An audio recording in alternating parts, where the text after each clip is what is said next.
Pemirsa, anggaran dana transfer ke daerah dari tahun ke tahun terus meningkat sejalan dengan upaya pemerintah untuk memperkuat pelaksanaan otonomi daerah dan desentralisasi fiskal, serta untuk mewujudkan implementasi nawacita. Berapa besar nilai dan dana daerah dan dana desa dari tahun 2014 hingga 2017? Rekan Dora Edward akan menyampaikan informasinya untuk Anda. Silakan Dora. Ya baik, terima kasih Aliza dan pemirsa. Ini merupakan pertama kalinya dalam sejarah bahwa anggaran transfer ke daerah dan dana desa lebih besar dari anggaran belanja kementerian dan lembaga. Pada APBN 2017 dengan total alokasi anggaran transfer ke daerah dan dana desa yang mencapai 764,9 triliun rupiah dan belanja kementerian dan lembaga sebesar 763,6 triliun rupiah. Kita simak datanya, ini transfer ke daerah dan dana desa di tahun 2014 itu nilainya 573,703 triliun. Kemudian ini meningkat di tahun 2015 dan meningkat lagi di tahun 2016 sebesar 710,256 triliun. Sementara di tahun 2017 ini nilainya sebesar 759,799 triliun. Belum efektifnya dana transfer ke daerah untuk meningkatkan layanan publik dan kesejahteraan masyarakat karena terkait dengan perencanaan daerah yang bermasalah. Dan pemerintah cenderung mencari aman dengan menumpuk uang kas daerah di perbankan. Kita simak data dana daerah yang mengendap di perbankan. Ini adalah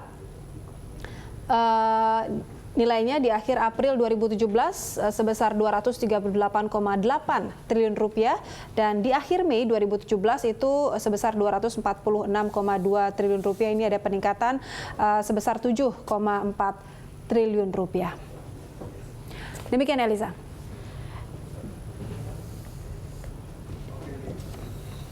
Ya, baik. Sementara itu, pemirsa, Dewan Perwakilan Rakyat telah menerima pembicaraan pendahuluan rancangan anggaran pendapatan dan belanja negara tahun anggaran 2018. Dalam era APBN 2018, angka pengangguran akan berada di kisaran 5,0 hingga 5,3%. Angka kemiskinan dalam rentang 9,5 hingga 10% dan indeks Gini rasio sebesar 0,38% dan indeks pembangunan manusia sebesar 71,50. Mari kita simak perkembangan indeks Gini rasio. Ini perkembangan indeks Gini rasio 2013 hingga 2017, di mana di tahun 2013 itu sebesar 0,413. Kemudian di 2014 di 0,405. Sementara itu di tahun 2015 ini perkembangan indeks Gini rasionya sebesar 0,402. Di tahun 2016 mengalami penurunan 0,394. Sementara itu untuk target di tahun 2018 adalah 0,38. Ya, kembali ke Anda Eliza. Ya, Dora, di dalam era APBN 2018, target pertumbuhan ekonomi dipatok di kisaran 5,2% hingga 5,6%. Dengan angka tersebut diharapkan dapat menekan angka kemiskinan menjadi 9,5% hingga 10%. Nah, bisakah Anda jelaskan pergerakan pertumbuhan ekonomi dan angka kemiskinan Indonesia?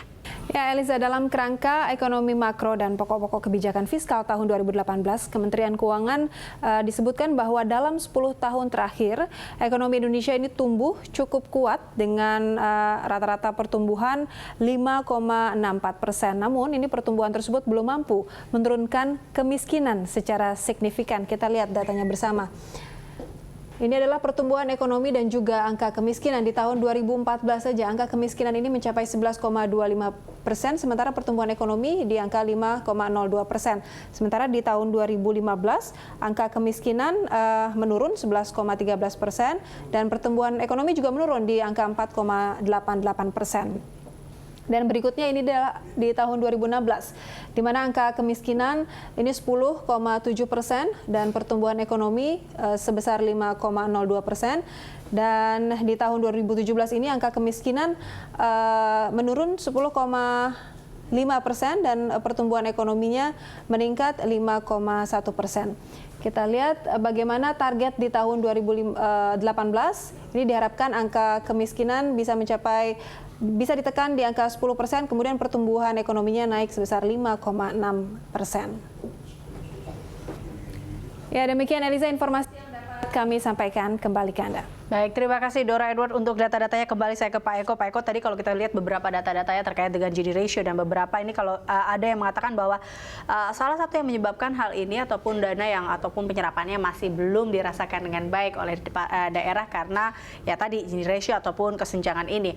Nah, Anda melihat atau adakah memang indikator lainnya atau memang Gini ratio ini memang masih menjadi salah satu penyebab terkait dengan hal ini? Begini, tadi mungkin saya koreksi sedikit karena data yang saya dapat tahun 2014 pertumbuhan ekonomi kita 4,8%, 2015 naik menjadi 5,0%, 2016 naik menjadi 5,02%. Jadi kita trennya selama pemerintahan Pak Jokowi ini pertumbuhan ekonominya naik terus. Meningkat. Nah, Gini rasio itu juga ada dua hal, bisa masyarakat miskinnya tambah banyak atau masyarakat kayaknya nambah gitu. Nah, kalau kita perhatikan waktu Pak Jokowi jadi presiden kan kita punya GDP atau kita punya total GDP kan belum sampai 900 miliar US dollar. Menempatkan kita menjadi negara nomor 16 di dunia.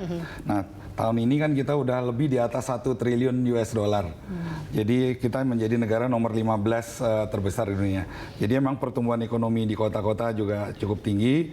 Mungkin pertumbuhan ekonomi di daerah-daerah yang perlu ditingkatkan. Nah, tadi saya katakan dana desa, kenapa perlu ada dana desa, kenapa perlu di decentralize, karena masyarakat daerah, masyarakat desa yang lebih tahu apa yang dibutuhkan. Di masa yang lalu banyak terjadi program-program dari pemerintah pusat tidak tepat sasaran karena programnya dilakukan centralized. Banyak ada bendungan dibikin tapi lahan pertaniannya tidak ada, pelabuhan dibikin, jalannya atau kapalnya tidak ada. Nah, diharapkan dengan decentralized sampai ke desa-desa ini hal-hal yang tersebut bisa dikurangin. Tentunya perlu ada proses belajarnya. Seperti saya katakan tadi, masyarakat desa juga belajar. Dan terbukti bahwa ternyata tahun 2016, 2 tahun belajar, masyarakat desa juga mampu. Nah, tahun ini bagaimana untuk meningkatkan pendapatan masyarakat secara signifikan? Ada 4 program unggulan yang kita jalankan. Yang pertama adalah klasterisasi desa. Persoalan utama kemiskinan di desa itu karena desa tidak cukup memberikan lapangan kerja buat masyarakat desa, sehingga masyarakat desa tidak bisa bekerja atau harus bekerja ke luar desanya melakukan urbanisasi. Nah, desa-desa kita kan 82% ada di sektor pertanian. Kalau kita bicara pertanian itu mesti harus skalanya besar dan terintegrasi secara vertikal kalau mau sustain. Nah, di desa-desa yang sudah skala produksinya besar itu masyarakatnya hidupnya cukup baik. Nah, tapi sayangnya masih banyak desa-desa yang belum fokus, skala produksinya kecil, sehingga tidak memungkinkan sarana pasca panen ditaruh di desa-desa. Akibat tidak ada sarana pasca panen, tidak ada jaminan pasar. Akibat tidak ada jaminan pasar, tidak ada akses ke modal karena risiko petani tinggi. Nah, dengan model Prukades ini atau One Village One Product atau klasterisasi desa ini, desa kita beri insentif untuk fokus. Jadi setiap bupati, tiap bulan saya panggil 5-10 bupati yang menentukan produk unggulan tertentu, misalnya mau nanam jagung gitu. Kita kasih insentif, kita kasih bibit, kita kasih pupuk, kita juga undang kementerian lain, misalnya butuh jembatan, butuh irigasi kita bikinkan, kita undang dunia usaha juga, karena untuk membangun itu perlu dunia usaha juga, membuat sarana pasca panen, sehingga perbankan bisa membantu juga, dan akibatnya pasar sudah terjamin. Nah, contoh yang paling gampang di Dompu daerah miskin, sekarang dia menentukan 3 produk unggulan, padi, jagung, sama tebu. Dari jagung aja tahun lalu Dompu sudah bisa memproduksi 250.000 ton dari tadi sebelumnya nggak produksi jagung. Nah, kalau harga rata-rata 3.000, masyarakat Dompu dari jagung aja sudah menerima 750 miliar. Nah, model ini yang kita cloning kayak di Maros, kayak di Jenoponto, kayak di beberapa daerah di Lampung, di Gerobokan. Nah, bayangkan kalau ini bisa jalan, ya, nanti 10 tahun lagi itu akan ada 200 juta angkatan kerja di Indonesia karena kita dapat demographic bonus, separuh ada di desa. Kalau model kayak Dompu jalan, rata-rata masyarakat income-nya bisa 2 juta, 100 juta orang itu akan punya income 200 triliun di desa. Berarti ini adalah manfaat dari klasterisasi yang dimana bisa memfokuskan setiap daerah ini untuk mencari perekonomian atau mengembangkan perekonomian. Yang kedua yang Bapak Presiden sarankan adalah embung. Tambahan 20 triliun tahun ini dipakai untuk membuat embung air.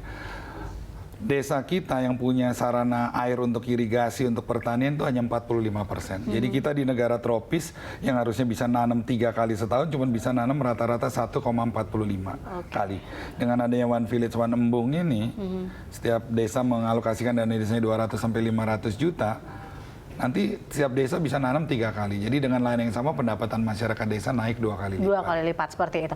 Oke, nah selain 4 program unggulan ini Pak, walaupun pemerintah tentunya sudah memberikan beberapa program-program terbaiknya, tapi kita tahu beberapa hal yang menjadi masyarakat ataupun masyarakat tentunya mengetahui apa yang mereka butuhkan. Tetapi bagaimana bisa melakukan program-program ini apabila dana yang diserapnya pun tidak sesuai dengan apa yang harusnya didapat, ataupun di sini kita katakan adanya penyelewengan dana. Nah ini yang sering saja terjadi di mana dana daerah yang mungkin tidak tepat sasaran karenanya ada hal itu. Adakah mungkin laporan terkait dengan hal ini Pak Eko sejauh ini? Tahun lalu itu kita mendapatkan laporan kira-kira ada sekitar 900-an laporan. 234 karena menyangkut penyelenggaraan negara kita serahkan ke KPK, 167 kita serahkan ke kepolisian. Dan itu yang diproses sampai ke pengadilan, sampai ada ketok palu, itu ada sekitar 67. Tapi intinya begini, penyelewengan itu terjadi karena ada kesempatan. Nah, itu kita terus memperbaiki. Sekarang dengan adanya Siskudes yang diberi aplikasi yang dibuatkan oleh BPKP, dengan adanya Satgas Dana Desa. Sekarang Satgasnya kan banyak, selain Satgas Dana Desa, Kementerian Keuangan ada Satgas Lapor, BPKP punya, BPK punya, KPK punya, media mengawasi, NGO Saya sih optimis Dana Desa tuh roomnya untuk diselewengkan sangat kecil, walaupun kalau itu nggak mungkin bisa dihindari lah ya. Sekarang juga saya angkat Pak Bibit sama Trianto sebagai mantan ketua KPK untuk menjadi ketua Satgas Dana Desa. Mudah-mudahan ini wibawanya lebih besar gitu. Jadi kesempatan untuk melakukan penyelewengan kita harapkan bisa terus ditekan. Lebih menekan. Tapi yang paling penting adalah pengawasan masyarakat. Ini kita minta bantuan media agar terus dipublikasikan bahwa setiap desa tahun ini dapat 800 juta dari pusat. Masyarakat diminta untuk ikut mengawasi. Oke, baik, saya ke Pak Karunia. Ini kalau kita lihat pemerintah juga selalu melakukan atau upaya untuk paling tidak setiap daerah ini berkembang seperti itu. Terutama dana daerah ini tepat sasarannya, apalagi terkait dengan penyelewengan tadi. Menurut Anda seperti apa Pak Karunia? Iya, saya tuh dalam konteks penyelewengan saya kira sudah jelas ya. Konteks penyelewengan itu ya nggak ada yang sempurna. Saya yakin tergantung bagaimana kita tadi masalah manajemen, pengawasan, SDM dan seterusnya ya. Jadi kalau Anda itu harus diminimalisir ya, itu satu. Tetapi yang saya ingin lebih tekankan itu kan adalah penggunaan. Saya lebih dari soal alokasi itu, selama ini pemanfaatan dana desa itu lebih banyak kepada infrastruktur gitu ya. Padahal kalau saya baca ini, tolong mohon Pak Menteri, saya nggak Pak Menteri koreksi saya melihat bahwa kalau kita berangkat dari Undang-Undang Nomor 6 2014, Anda mungkin atau Bapak pasti ingat Pak Menteri bahwa ada yang namanya ada 13 azas ya di dalam pengaturan desa ya. Nah, saya nggak ngelihat itu unsur-unsur kemandirian, unsur-unsur keberlanjutan dan unsur-unsur pemberdayaan itu jadi dominan. Tapi saya appreciate apa yang sudah dilakukan selama ini. Dia lebih banyak azasnya itu lebih pada demokrasi, kekeluargaan, gotong royong, yang konteksnya ini kembali ke kalau kita baca pasal 4-nya Pak, untuk meningkatkan pembangunan ekonomi desa gitu ya, untuk meningkatkan kesejahteraan dan kualitas hidup itu nyaris kurang gitu kan. Kalau kita lihat ada 9 kalau nggak salah tujuan yang terakhir itu saya perhatiin kurang. Nah, jadi maksud saya barangkali ini juga jadi persoalan. Jadi akhirnya barangkali konteks tepat sasaran itu lebih banyak karena kontribusi atau distribusi alokasi dana itu lebih banyak digunakan untuk persoalan pembangunan infrastruktur. Saya kira begitu barangkali. Tahun 2015 memang infrastruktur lebih ditekankan karena tujuannya untuk create job, Pak. Yes. Tahun 2014 itu kan ekonomi dunia krisis, Indonesia kena dampaknya. Kita takut kalau pertumbuhan ekonomi akan turun. Nah, dengan adanya dana desa, dengan adanya padat karya itu ternyata terbukti bahwa desa-desa mampu mencegah penurunan pertumbuhan ekonomi di Indonesia. Jadi misinya udah berhasil tuh. Nah, sekarang tahun 2016 bagaimana untuk bisa meng-create satu lapangan pekerjaan yang sustain. Jadi dengan Prukades, dengan Embung, dan yang ketiga itu dengan pembuatan badan usaha milik desa, Pak. Sekarang banyak BUMDes yang sudah berhasil, yang keuntungannya lebih besar daripada dana desanya. Contohnya kayak di Desa Ponggok, dana desa tahun lalu sama ADD-nya cuma 600 ditambah sekitar 600-an 1,2 miliar, tapi keuntungan dari BUMDesnya 10,3 miliar. Jadi desanya udah bisa mandiri secara ekonomi. Nah, model-model ini kita cloning ke desa-desa yang lainnya. Panggung Harjo dengan mengelola sampah, itu juga bisa pendapatannya di atas 2 miliar. Anda melihat mungkin kemandirian dan memang pemerintah belakangan ini lebih fokus terlebih dahulu untuk infrastruktur agar lebih kemerataan terkait dengan perekonomian juga terjalin. Ini juga mungkin menjadi salah satu cara tadi Anda lihat kan di data itu kan saya walaupun saya nggak setuju ya tadi teman kita Mbak Dora melihat saya kira nggak bisa dikatakan kalau pertumbuhan ekonomi tinggi kemiskinan rendah. Itu necessary ya bahwa growth itu bahasa kerennya is necessary tetapi tidak sufficient gitu kan. Nah itu dia yang nama isu pemberdayaan menurut saya atau isu pemberdayaan itu jadi penting perluasan lapangan kerja supaya ketimpangan pendapatan itu menjadi berkurang. Itu juga kemiskinan. Jadi menurut pandangan saya kita tuh harus jelas nih katakanlah ini saran ya. Jadi artinya menurut saya itu perlu kita jelas. Ini infrastruktur selesai gitu kan. Katakanlah. Nah, kemudian nanti tambah 20 triliun lagi misalnya kalau katanya kan 60 triliun katanya nanti 80 triliun dan seterusnya. Nah, itu kita harus punya prioritas. Kita tuh katakanlah ini sudah selesai dan kita harus melihatnya sesuatu itu jangan parsial gitu ya. Jadi selesai infrastruktur harus juga terkait dengan perluasan lapangan kerja, penciptaan penurunan kemiskinan dan nah itu yang menurut pandangan saya juga perlu ada semacam saya pakai istilahnya Pak Menteri tadi bisnis modelnya barangkali ada bisnis plan-nya barangkali untuk mengatasi masalah-masalah seperti itu. Kesenjangan itu juga ya terkait dengan hal itu. Baik, Pak Karudia dan juga Pak Eko, kita akan jeda dulu. Kami akan kembali pemirsa usai jeda. Tetaplah bersama kami di Hot Ekonomi.